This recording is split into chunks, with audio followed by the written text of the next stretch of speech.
ایک بھائی نے پوچھا کہ تمام تر سہولیات کے موجود ہونے کے باوجود بعض لوگ پیدل حج کر رہے ہیں، کوئی دھاگے سے قرآن پاک لکھ کر ایک کارنامہ سر انجام دینے کی کوشش کر رہا ہے، کیا یہ وقت کو ضائع کرنا نہیں ہے اور خود کو تکلیف میں ڈالنا نہیں ہے؟ کیا حکم شرع ہوگا؟ جی بالکل، میں آپ کی تائید کروں گا۔ دیکھیں، بہت سی چیزیں ایسی ہوتی ہیں کہ شاید آپ ہماری بات پوری سنے بغیر از خود جب فیصلہ کریں تو بولے بہت اچھا ہے، لیکن ہم آپ کو سمجھاتے ہیں۔ پہلی بات تو یہ کہ جب تمام تر سہولیات موجود ہیں آپ کے پاس تو آپ آرام سے جائیں، حج کریں، جہازوں میں جائیں اور سفر وغیرہ اپنا جو آسانی کے ساتھ ہے وہ کریں۔ اس سے آپ کا وقت بچتا ہے، باقی ٹائم آ کر اللہ تعالیٰ کی عبادات میں صرف کریں، اور اس میں اخلاص کو قائم رکھنا بہت حد تک ممکن ہو سکتا ہے۔ جبکہ پیدل حج کے اندر ہم نے دیکھا ہے کہ جس شخص نے کبھی باطنی گناہوں کے بارے میں نہ پڑھا ہو، اگر چاہیں تو امتحان لے لیں، اس سے پوچھیں کہ ریا کسے کہتے ہیں، اس کی لغوی تعریف کیا ہے، شرعی تعریف کیا ہے، ریائے مخلوط کیا ہے، ریائے غیر مخلوط کیا ہے، جو ریاکاری کرے گا اس کا آخرت میں انجام کیا ہے، اس کو صفر بھی پتہ نہیں ہوگا۔ ایسے حضرات جب یہ پیدل سفر حج پر جاتے ہیں تو ریاکاری سے بچنا اور شیطان کے بہکاوے سے محفوظ رہنا پاسبل ہی نہیں ہوتا۔ جس سٹی سے گزرتے ہیں وہاں لوگ تحفے دے رہے ہیں، تحائف دے رہے ہیں، فوٹو کھنچ رہے ہیں، اپنا کارنامہ بیان کر رہے ہیں کہ جی میں عبادت کے لیے جا رہا ہوں، حالانکہ نبی کریم صلی اللہ علیہ وسلم نے سب سے افضل صدقہ وہ قرار دیا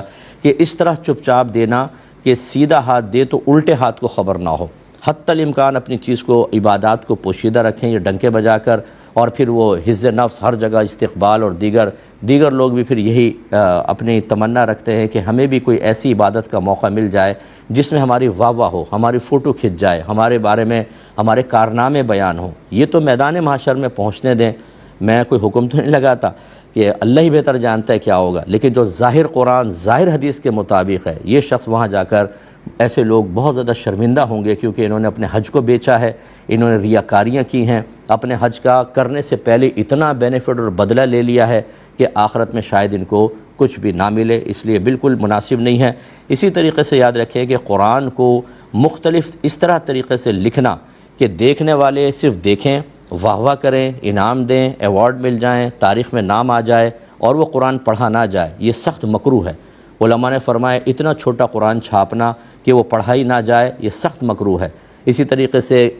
اس طرح ڈیزائن کر کے آیات لکھنا کہ سمجھ نہیں آ رہا کون سی آیت ہے، لیکن کلر کمبینیشن ایسا ہے، لکھنے میں ذرا خوبصورت لگا تو جی واقعہ شاہکار ہے۔ قرآن پاک شاہکار بنانے کے لیے نہیں دیا گیا، قرآن پڑھنے کے لیے دیا گیا ہے، ہدایت حاصل کرنے کے لیے دیا گیا۔ جب ہم قرآن کو معاذ اللہ ثم معاذ اللہ ایک ڈیکوریشن پیس بنا دیں گے، صرف ہم اس کو ایک تماشے کی طرح بنا دیں گے، تبھی ہم مسلمانوں کے لیے ذلت اور رسوائی ہے پوری دنیا میں کہ جس طریقے سے قرآن سے کا محقوق فیض حاصل کرنا چاہیے وہ چھوڑ دیا، اپنی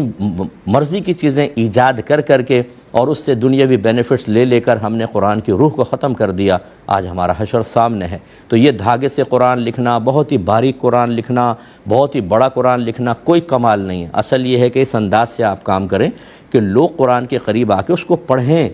ان کو ہدایت ملے، یہ ہے اصل چیز۔ ان چیزوں کا آخرت میں کوئی بینیفٹ نہیں۔ اگر دھاگے سے پورا قرآن لکھ دیا تو لائیں کوئی قرآن یا حدیث کی کوئی آیت کہ جی آخر میں آپ کو آخرت میں بہت بڑا انعام ملے گا، بالکل کوئی انعام نہیں ہے۔ یہ صرف ایک مباح کام ہے، نیکی بھی نہیں کہہ سکتے اس کو، تو مباح کام ہے، اور اس میں اگر ریاکاری ہو، اداکاری ہو، اگر بینیفٹ حاصل کرنا ہو، اپنے نام کی واہ واہ، نام و نمود اور تاریخ میں نام لکھوانا یہ اصل مقصود ہو، تو پھر تو بھول جائیں کہ آخرت میں کچھ ملے گا۔ اللہ تعالیٰ سمجھنے کی توفیق عطا فرمائے۔